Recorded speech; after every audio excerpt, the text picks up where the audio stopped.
발람은 부귀영화를 주겠다는 발락의 제안에 눈이 어두워서 이스라엘을 저주하기 위해서 갔습니다.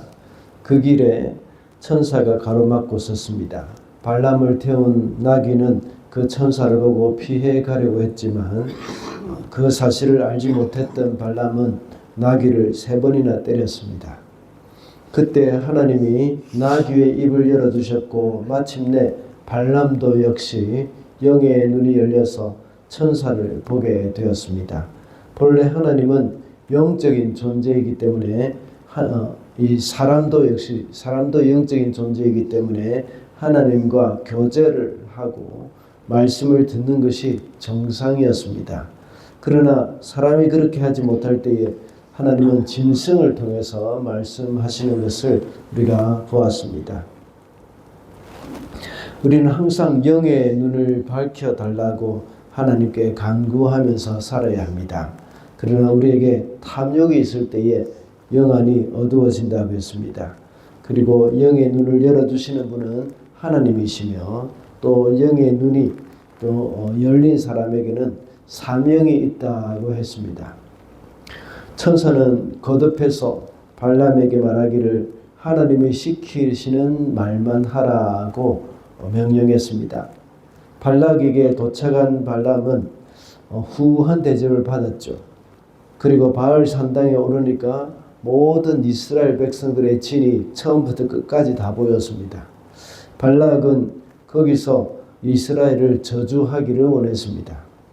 그러나 하나님이 발람에게 주시는 말씀은 저주가 아니라 축복의 말씀이었습니다. 이 말씀을 통해서 우리가 알 수 있는 것은 하나님은 어떤 주술에 의해서 휘둘리는 분이 아니라는 것입니다. 그 누구도 하나님의 뜻을 거스를 수 없다는 사실입니다. 우리는 하나님만 섬기며 살아가야 합니다. 그래서 오늘은 참된 하나님만 섬기라는 제목으로 말씀을 살펴보고자 합니다. 먼저 사람을 의지할 때는 실망할 수밖에 없습니다. 36절 말씀입니다. 발락은 발람이 오고 있다는 소식을 듣고 그를 맞이하러 그가 영토가 끝나는 아르논 강 경계에 있는 모압의 한 성읍까지 나아갔다. 2번이나 사람을 보내서 마침내 오게 된 발람입니다. 발람이 오고 있다는 소식을 듣고 발락은 자기 영토가 끝나는 아르논 강 경계까지 그를 마중하러 나갔습니다. 그만큼 반갑게 맞이한 것입니다. 그리고 발람에게 아주 후한 대접을 했습니다. 발락이 이렇게 발람을 대접한 것은 이스라엘을 저주해 달라는 부탁을 하기 위해서 그렇습니다. 민수기 22장 11절에 보면 발람이 이스라엘 백성을 저주해 줄 경우에는 발락이 그 백성을 쳐부수어 쫓아낼 수 있을 것이라고 믿었기 때문입니다. 그러나 발람을 그렇게 믿었지만 결국은 실망을 하고 말았습니다. 오늘 보면 23장 11절에 보면 실망한 발락의 말이 기록되어 있습니다. 대적들을 저주해달라고 당신을 데려왔습니다. 그런데 당신은 그들에게 복을 빌어 주었습니다. 라고 말을 하고 있습니다. 이와 같이 사람을 의지할 때는 실망할 수밖에 없습니다. 물론 이방 사람인 발락이 사람을 의지할 수밖에 없을 것입니다. 그것은 당연한 일일 수도 있습니다. 그러나 하나님의 백성인 성도는 사람을 의지해서는 안 됩니다. 특히 성도가 사람뿐만 아니라 하나님 외에 다른 어떤 존재를 의지할 때는 반드시 실망하게 되어 있다는 것을 명심을 해야 합니다. 오늘날 과학 기술과 물질이 풍부한 시대입니다. 이런 시대에 살아가면서 하나님보다 이런 것들을 의지할 때가 얼마나 많은지 모릅니다.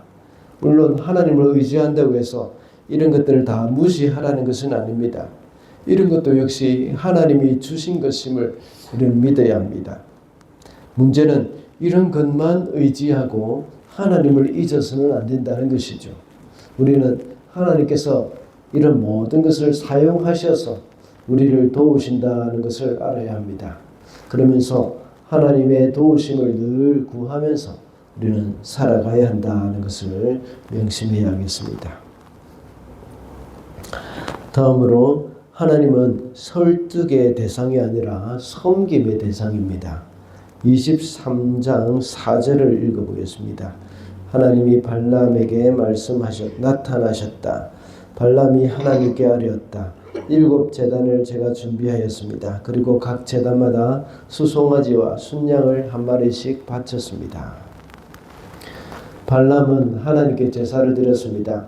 제단을 7개나 만들었습니다. 그 7개의 제단에다가 수송아지와 순염소를 각각 한 마리씩 다 올려놓았습니다. 발락은 그 제물 곁에 서 있었습니다.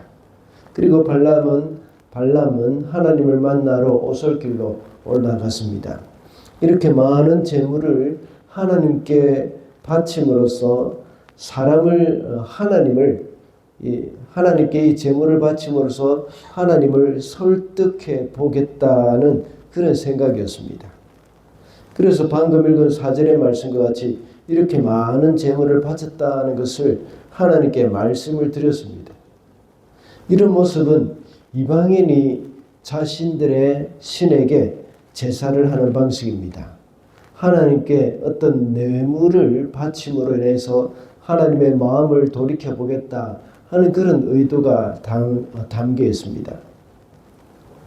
이방신들도 역시 자기의 신들을 좀 설득해보고자 하는 그런 마음이 늘 그들에게는 있습니다. 그와 같이 여호와 하나님도 이렇게 해서 좀 설득해 보려는 것입니다.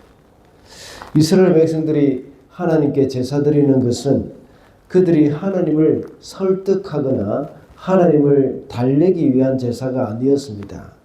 하나님께서 이스라엘 백성들에게 제사의식에 대한 율법을 주신 것은 하나님을 이렇게 섬겨라 하는 그런 의미입니다. 하나님께 예배하고 하나님을 섬기기 위해서 이렇게 하라는 말씀을 하신 것이죠. 성도가 하나님께 어떤 헌신을 하거나 하나님께 예물을 드리는 이유가 무엇입니까? 하나님을 설득하여서 자신의 목적을 이루기 위한 것이 되어서는 안 됩니다. 우리가 하나님을 섬기고 하나님께 예배하는 그러한 그 자체가 우리에게는 목적입니다. 오늘 하루도 살아가면서 어떻게 하면 하나님을 더 잘 섬길 수 있을 것인지를 늘 생각하면서 살아가는 우리 성도들이 되어야 하겠습니다. 마지막으로 사람이 순종해야 할 대상은 오직 하나님이십니다. 23장 12절 말씀입니다. 발람이 대답하였다. 주님께서 나의 입에 넣어두시는 말씀을 말하지 말란 말입니까? 발람이 하나님이 하신 말씀을 발락에게 전하였습니다. 그 말은 이스라엘 백성을 저주하는 말이 아니라 오히려 축복하는 말이었습니다. 그래서 발락은 발람에게 불만을 표시했습니다. 그래서 방금 읽은 12절의 말씀대로 주님께서 나의 입에 넣어주시는 말씀을 말하지 말라는 말입니까? 라는 대답을 합니다.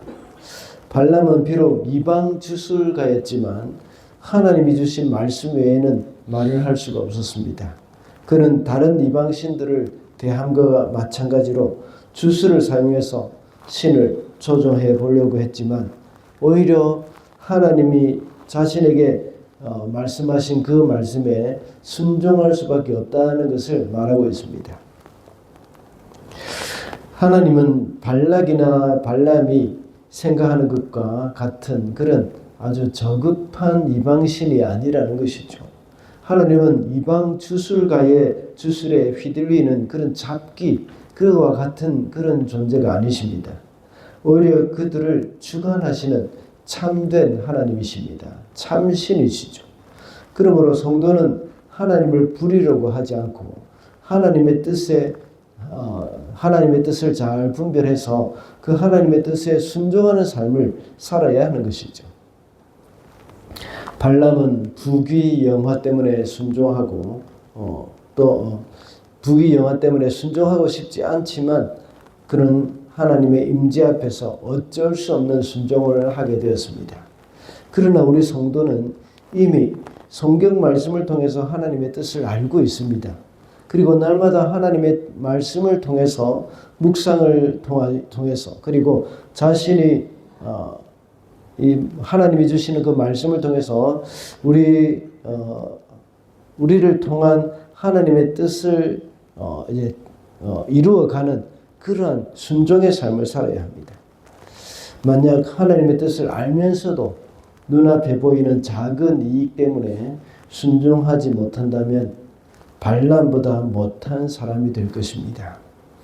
예수께서는 요한복음 4장 34절에 말씀하시기를 나의 양식은 나를 보내신 이의 뜻을 행하며 그의 일을 온전히 이루는 이것이니라 라고 하셨습니다.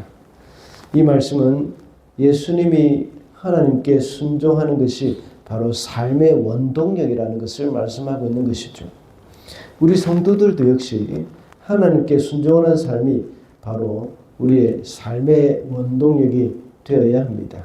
성도가 하나님의 말씀에 순종할 때에 영적인 힘을 얻을 수 있다는 것을 명심해야 합니다. 많은 세상 사람들은 재물이나 물질이 삶의 원동력이 될 때가 많습니다. 돈을 준다고 하면 무슨 일이든 하려고 하는 그런 사람들이 참 많습니다.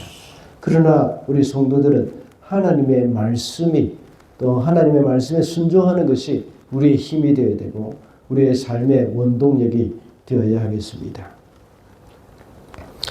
이 세상에 참된 신은 하나님 한 분밖에 없습니다. 우리는 거짓 신을 섬기는 사람과는 구별되어야 합니다.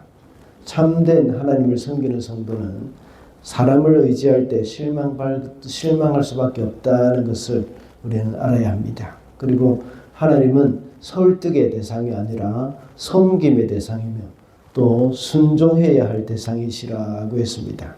오늘도 하나님만 온전히 섬기며 살아가는 저와 여러분이 되시기를 바랍니다.